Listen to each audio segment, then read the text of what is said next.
Almost Twins by Mark Fielding Darden. Chapter 5. The Early Days, 1957 to 1964. Help in those days was very cheap. You could get a housekeeper for about $10 a month.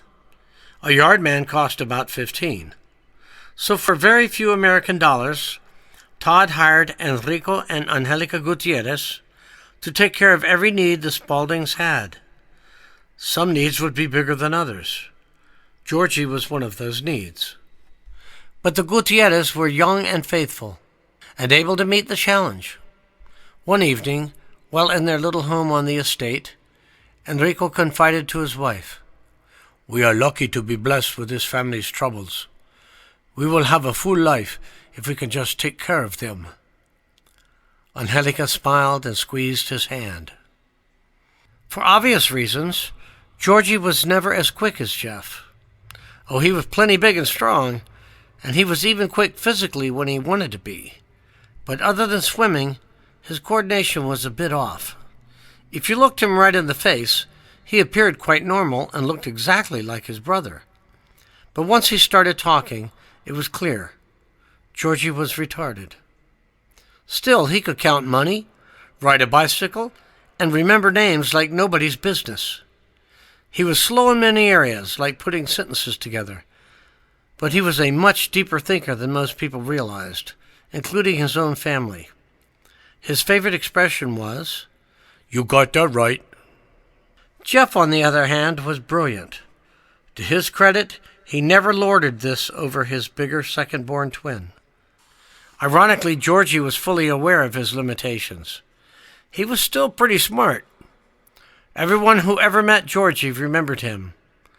Some said that Geoff got all the brains, but Georgie got all the personality. The Spaulding family was unique. They were not Zonians like Todd's brother and his family. They were almost Panamanians because they lived so remotely in the countryside and spoke Spanish nearly as well as English. Even Georgie could speak enough Spanish to get by. The boys attended local schools and were accepted into the culture with usual Panamanian graciousness. Georgie, though, was pretty much passed along from grade to grade.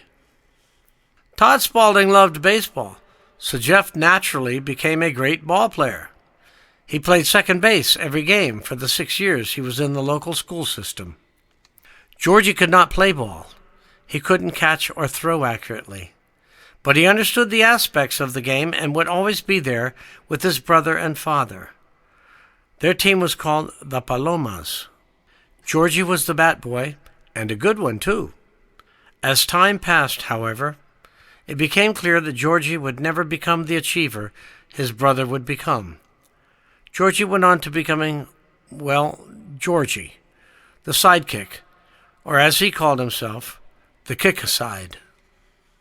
When he was about 7 years old, Georgie fell into a friend's swimming pool. To the astonishment of everyone, the boy simply stroked his long arms, kicked his strong legs, and swam to a nearby wall. After pulling himself out with no fanfare, everyone just stared at him.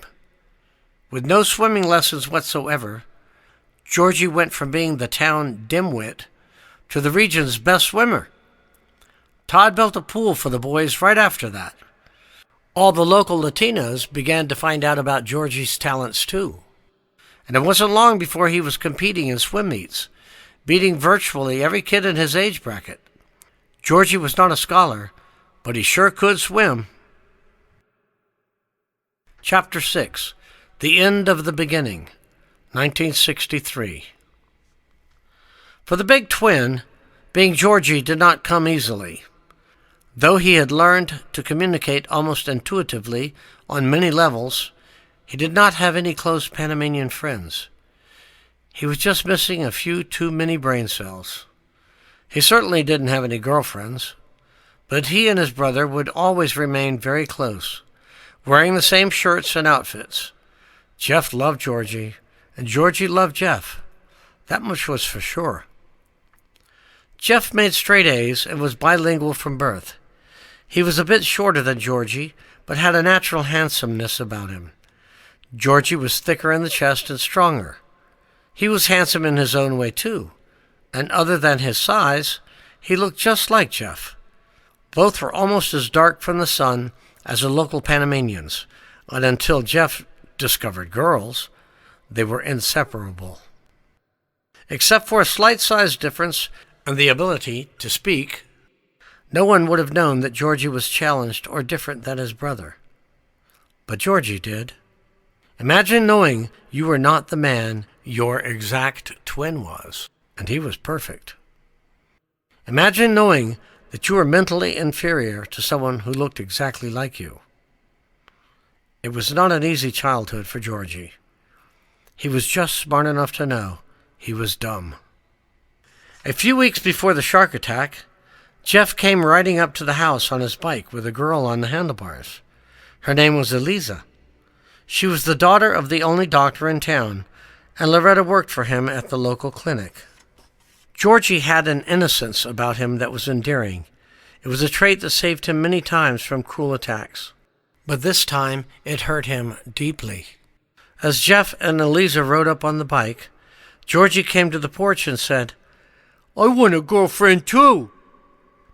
Eliza laughed and said, "Only a mermaid would want you, you big whale." Everyone but Georgie laughed.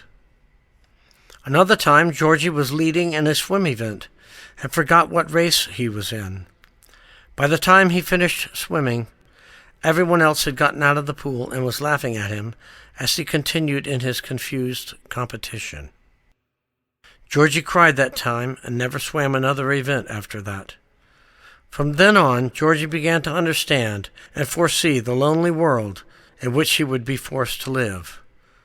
6 or 7 decades of being trapped in an inferior mind would be hard for the sensitive spirit known as George Spaulding.